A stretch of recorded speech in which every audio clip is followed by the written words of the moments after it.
Nathan, Yeah. are you a village person? Village people? YMCA. Oh, hit him with it, babe. YMCA. Okay, we're not talking about the YMCA today, but we are talking about Why not? Oh my gosh. We are talking about being a village person. People. Is it what we're talking about? Okay, let's get into that.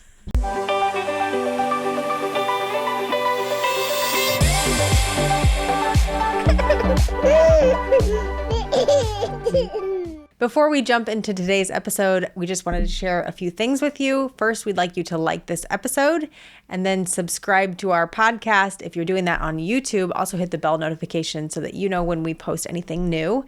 And then share this with somebody that you feel like this would be beneficial for. That's right. If you would like to support our show further, we would welcome that. You are welcome to do that at anchor.fm/marriagebydesign to check out your options for supporting the program financially. Otherwise, guys, the links to our social media are always in the description of every video, so feel free to check those out there. And now, let's get to the show. Hey, I'm Andrea Warnock. I'm Nathan Warnock, and you have reached us for Family Friday on the Marriage by Design podcast. This is a show that we do where we talk about what the Bible says about raising a family, about being parents, and how we practically live that out in our lives. Right. What are we talking about today, babe? Village people, you say. Yes, so we're talking about our village. There's that saying that's it takes a village to raise kids or something like that. Raise a family. Raise a family. Right. Yes. And I've seen some conflicting information on this. Allegedly, it is an old African proverb. Mm-hmm. It takes a village to raise a child, I think, is actually what the quote is. But this has been the rage on the TikTok these days. And in case you're wondering what my TikTok is, I don't have one because I think TikTok... Well, babe, are there Christian words to describe what I think about TikTok?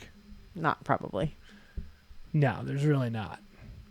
Probably. But I do read the news. And there was a news article. And you call that your TikTok? That's right. The news talk. Your tiki-taki. And there was happened to be an article about this these women's groups on TikTok that have been talking about that they're the article specifically said millennial women complaining about how... Is that our age? That's our age. We're at the very front of the millennials. Okay. So we're leading the millennials. Congrats to us. But they were talking about how the village, it's gone, babe. All gone. There is no village. They need a village, and I can be the village idiot. Village. Moving right along. So what I think we wanted to talk about a little bit is, first of all, what do you think about that proverb at all? Do you think there's some truth to that, babe? It takes a village to raise a child. Yeah. I think there needs to be more to that. It takes a village to raise what kind of child? You know, of course, you can raise your children on your own. You could go off into the desert and be loners and do that on your own. Ironic, since that quote allegedly came from Africa. Right. So physically, you do not need a village to raise a child. That's fair. But I think for the health of the parent and the child, it's good to have a village to raise a child. Right. So let's talk for a minute about that because, and I'll flesh out what this article said a little bit. And I'll, so that y'all don't think I'm making it up, I'll try and post a link to the article in the description of this video so that you can check it out for yourselves if you would like. But basically what these TikTokers are saying, and what the case this article was making, is that really what the village amounts to in 2023 is a lack of affordable paid childcare. These women were saying their village is their childcare. Right. Yeah. So my question to you, babe, and so that we can flesh this out for our audience, is what do we think that proverb means for us as those looking from a Christian worldview? What does a village mean? Because I'll just say it right now.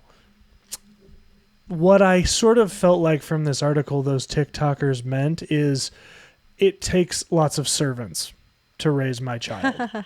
And it feels to me like this idea of running my manor with all of the little people that are going to be taking care of my children is not the same as it takes a village to raise a child. Right. Yeah, so I think it takes a village to raise a child. Yeah, there was 2 questions that you asked, but what does that mean to you? Yeah. That idea of what is it? Well, what does a village mean? We're not meant to do life alone. I think we just talked about this last week in one of our podcasts, but we're pack animals. Humans are meant to be pack animals. We're not meant to live life on our own, be on our own island and stranded and just doing life on our own. We're meant to do life with one another, right. with a group.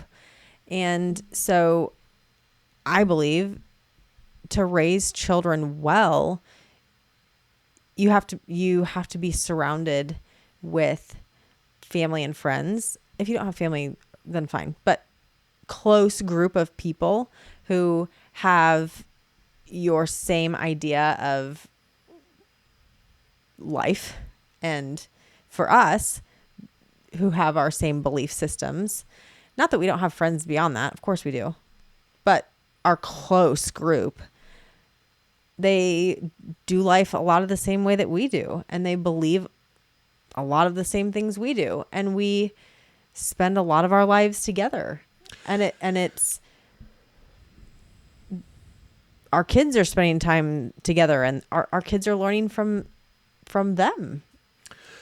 Yeah, I 100% agree with that. And if I can boil that down, what you're saying, to a couple points, because I just want to clarify this. There's a couple things that occur to me as we talk about the idea of a village. And, maybe think of a town or a city, here in the United States.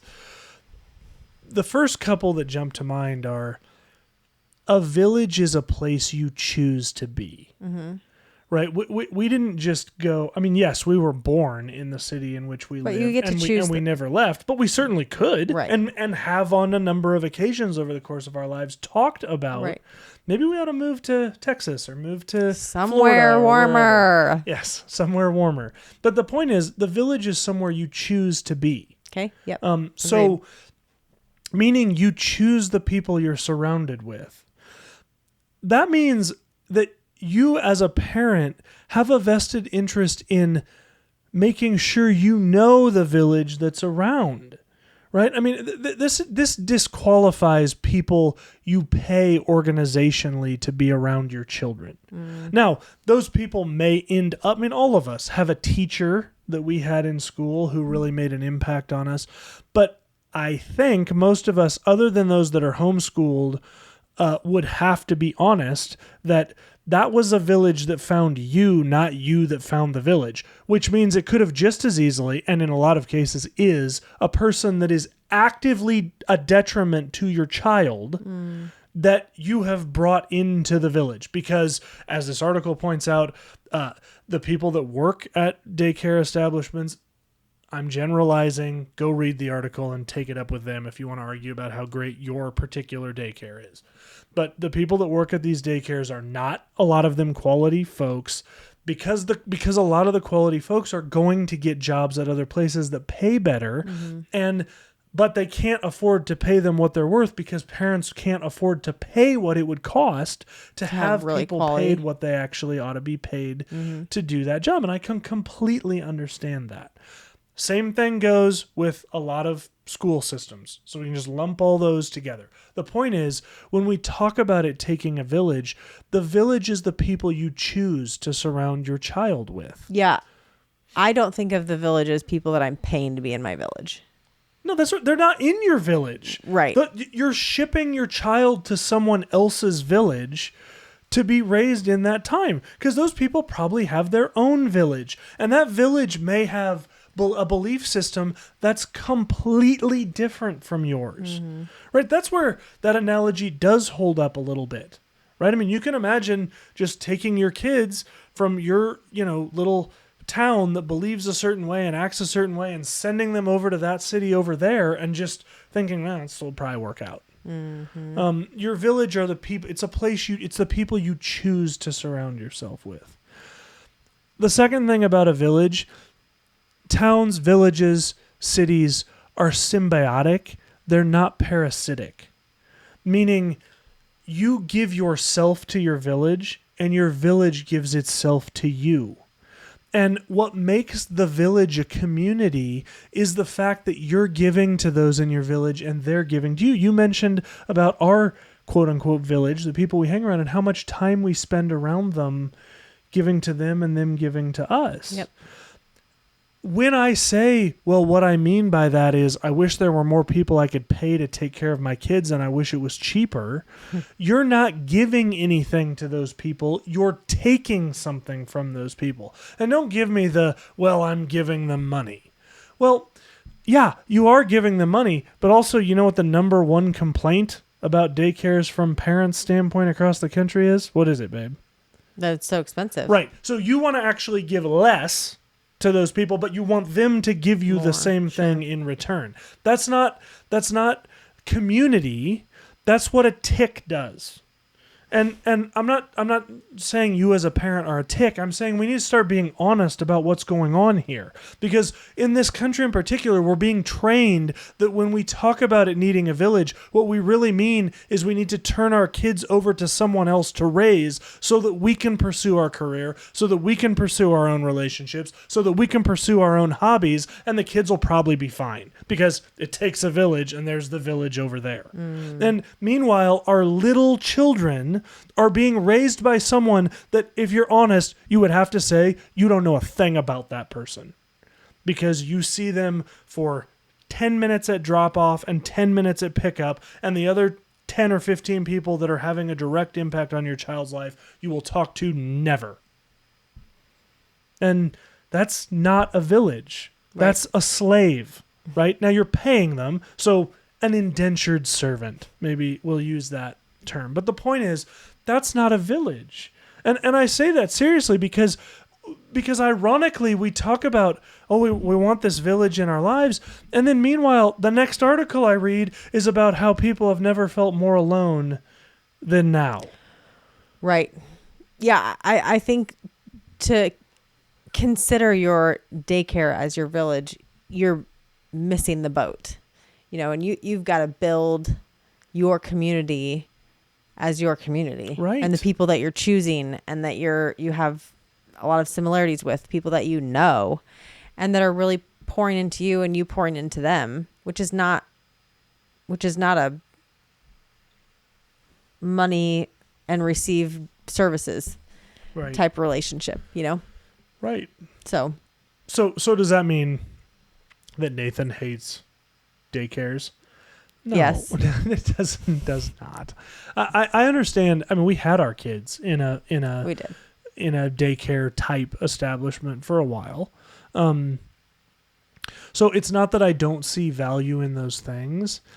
It's that I really have a passion for parents taking more of an active role in putting a village around their kids, because I do believe that it takes a village to raise a child. I believe it takes a church community. I believe it takes people that you as parents are actively putting in front of your kids in the hopes that your kids have a community around them when they need it. We've gone out of our way with our oldest to get him in touch with some of my guy friends who are men that I implicitly trust, who I hope that if he's in a situation where he's like, I don't know if I can talk to my dad about this, that he would talk to one of these other men about that thing. And I don't even need to know about it because I trust that they would tell him the exact same thing that I would tell him. They're just way cooler because they're not dad. Exactly. I grew up with, my parents had a village, a big village of great people. And I grew up around that and understanding that and seeing that. And I cannot even begin to tell you the impact that those people have had in my life. So many of them. And in various times in my life and various ways in my life. And in fact, I have a book. I think I've shared this before, that a significant amount of them wrote letters to me upon my graduation from high school that I still have and look through occasionally.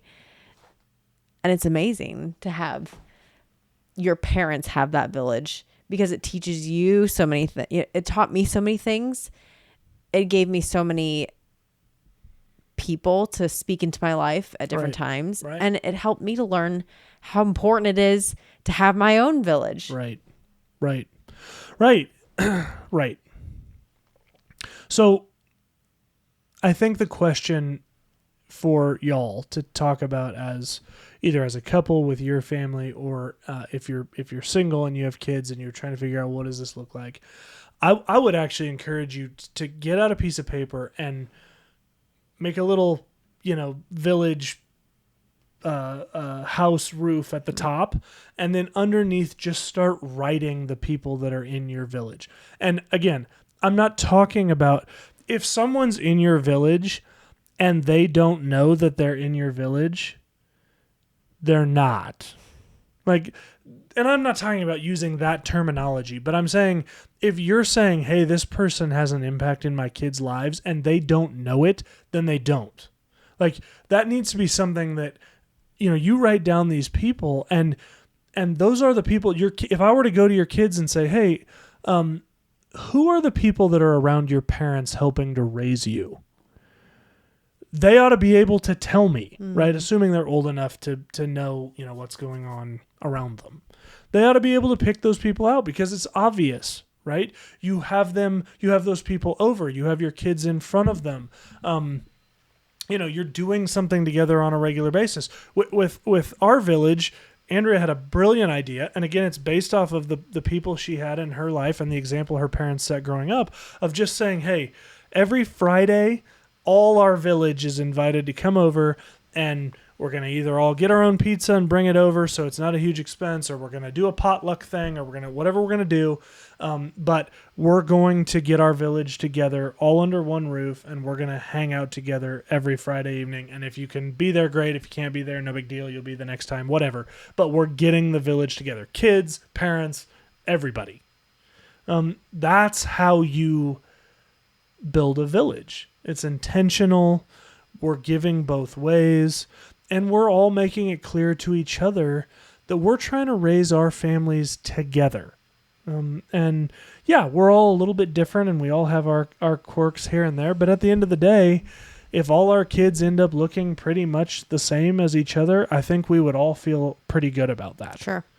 And so we can all help each other speak into each other's lives, and the other side of that is, and you mentioned it, is be support, right? Like if a family's had over the last 4 nights a different child up every night throwing up all hours of the night, you have people that you can talk to that can just say, real life, we did.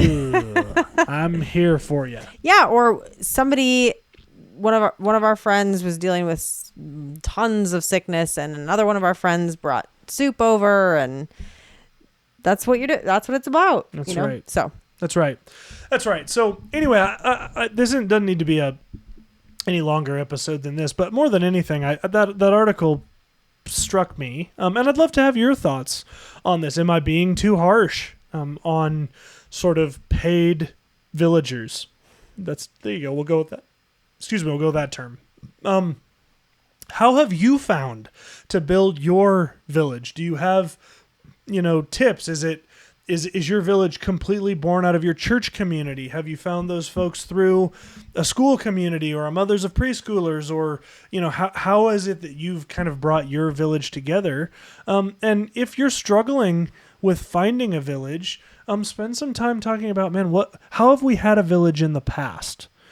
Or are friends of ours, how people that we know, who we know have a village, how did they build their village? Or send us an email at marriagebydesignpodcast@gmail.com and ask us about how we've built relationship with our village, and we'd be happy to share that with you. But I do believe that it takes a village to raise a child.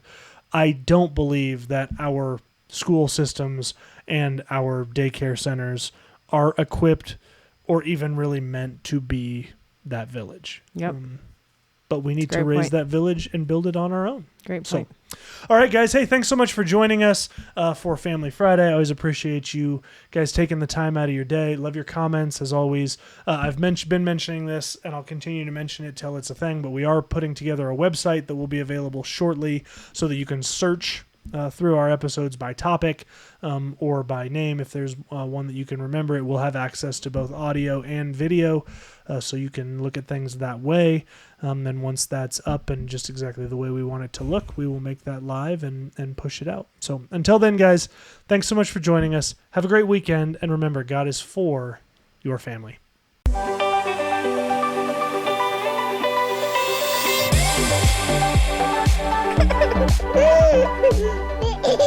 Hehehehe